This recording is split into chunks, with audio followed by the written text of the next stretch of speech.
Well, sweet Christmas, they actually went and did it. They actually turned Roman Reigns, the big dog himself, into a bad dog, a very bad dog. And not just heel, they actually went and made him a Paul Heyman guy, joining the pantheon of other amazing heels like Ryback and Curtis Axel. This is Caps Lock, big news Caps Lock. After years of accepting Roman as the new John Cena, a man whose alignment is impervious to the internet, when we'd finally stopped asking for it, they actually gave it to us. Never sleep, whispers WWE from the foot of our bed. But it got us thinking about other heel turns. Sure, Roman's was shocking, but it was a little ambiguous. It was up for debate. While heel Roman may be one of this generation's most defining characters, there are definitely bigger and better turns in WWE's long history of bad dudes badding on other dudes with their dude badness.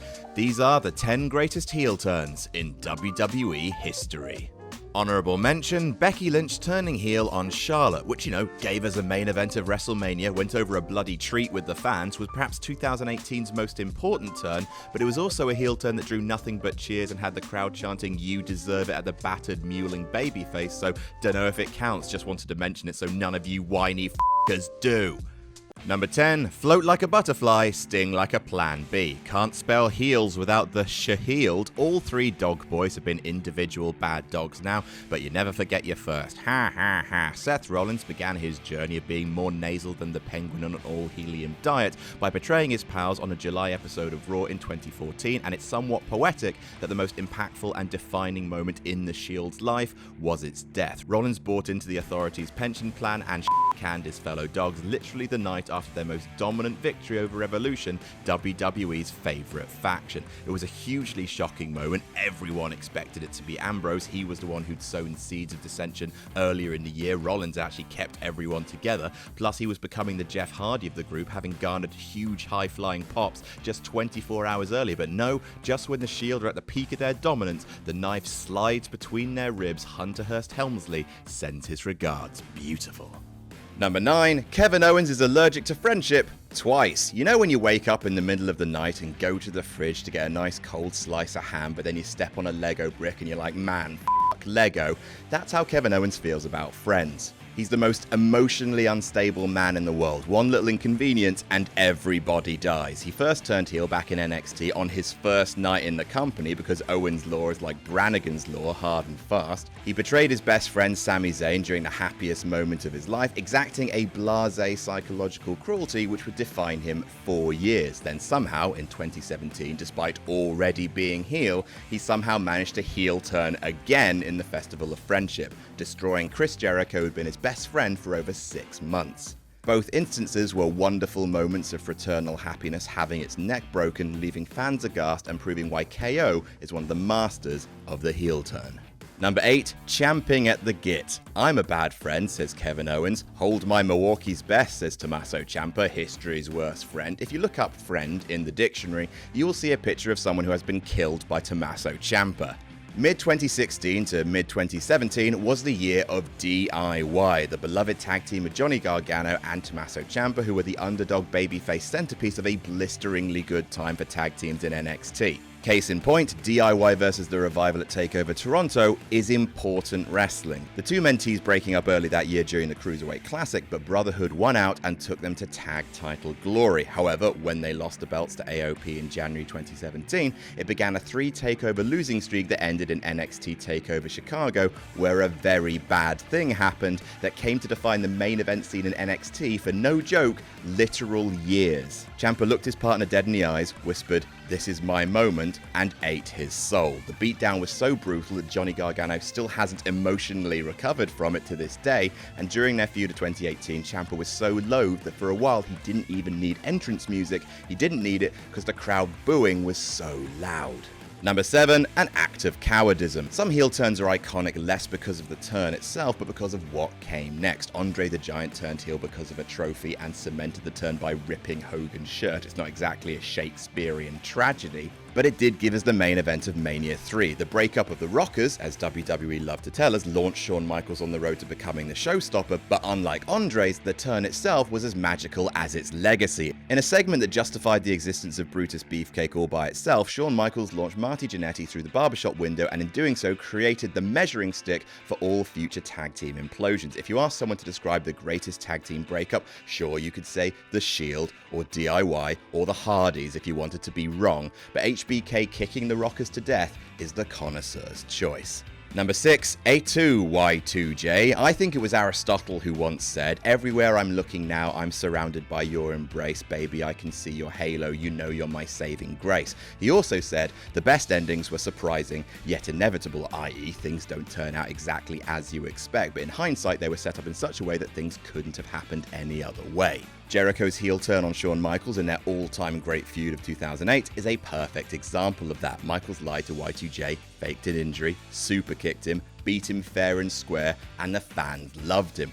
Jericho's frustrations with Shawn and the world were mounting, but even so, people didn't expect what came next. In the greatest interview segment since A Certain Barbershop, Jericho outlined logically and clearly how badly Shawn had treated him, then smashed HBK's face through a TV screen, almost kayfabe blinding him. A shocking moment, but inevitable after nearly 2 months of careful storytelling.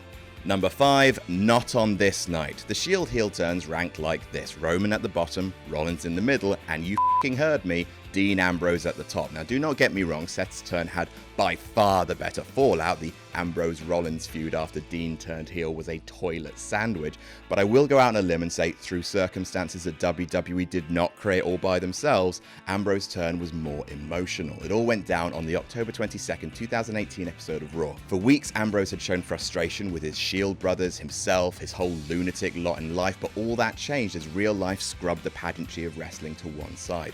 Roman Reigns revealed that his leukemia was back and vacated the Universal title before embracing Dean and Seth and then leaving wrestling for the foreseeable future, maybe forever, we didn't know. Later that night, Ambrose and Rollins put their differences to one side, bound by grief, stronger than ever before, and won the tag titles. As the Shield's music played, on the night that we desperately needed the Shield to be okay because Roman wasn't, Ambrose couldn't contain his grief, anger, insecurity, all of the above, and brutalized Seth Rollins. It was ugly, it was tasteless, it was borderline disgusting, but it was sheer grab you by the heart wrestling.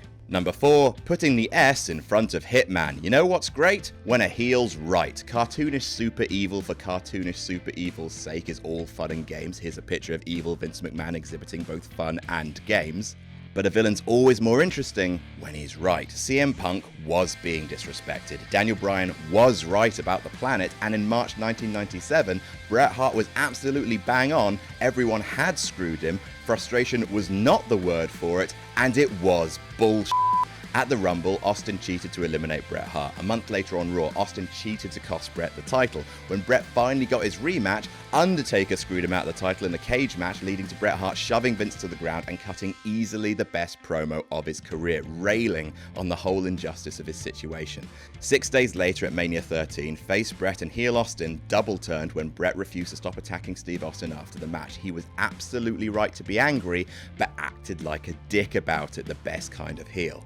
Out of this match/turn, which was one of the in-ring highlights of Bret's career, which is bloody saying something, came the heel 97 Hart Foundation, which was great, and face Stone Cold Steve Austin, which might have actually been even better. And speaking of the rattlesnake, number 3, Steve Austin ends the Attitude Era. Thanks. If the Dean Ambrose turn taught us nothing else, it's that even if the heel run that follows doesn't quite work, you can still have an electric heel turn. Even more of a case in point, Steve Austin turning heel at Mania X7. Now, some of the more tedious amongst you might be thinking, but Austin won the belt to a huge pop. How is that a successful heel turn? What about Becky sliding your glasses so far up your nose that you're cleaning the lenses with your frontal f***ing lobe? 2 words for you.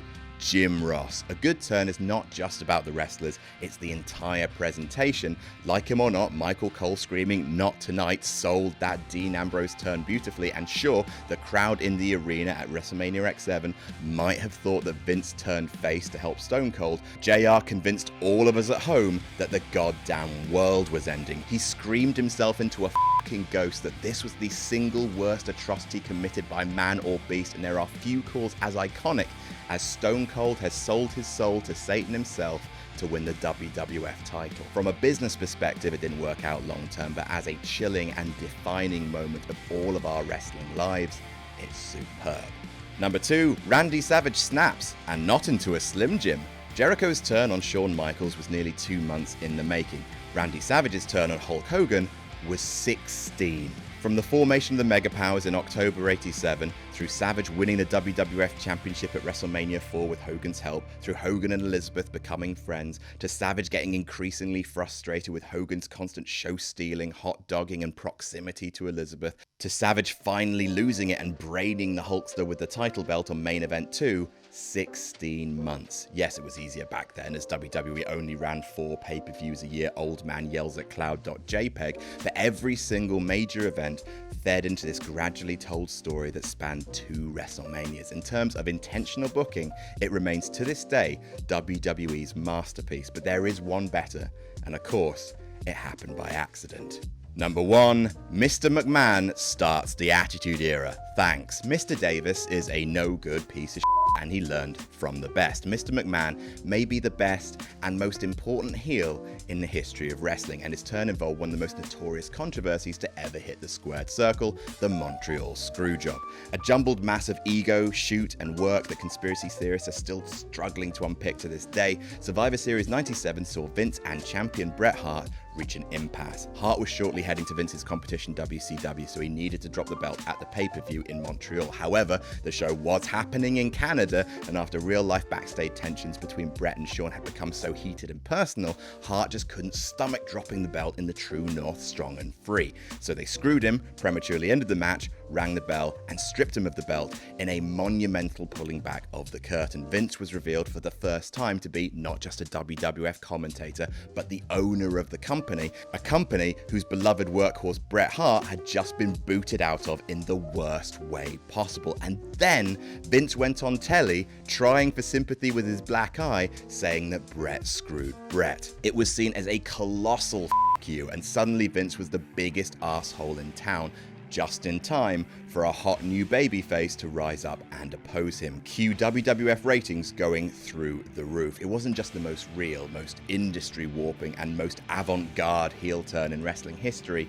it might just have been the most important. And that's our list. Did we miss out on your favorite wrestling heel turn? Then let us know what it was in the comments. Don't forget to like, share, and subscribe to WrestleTalk for more news and lists. And never forget to jam that jam.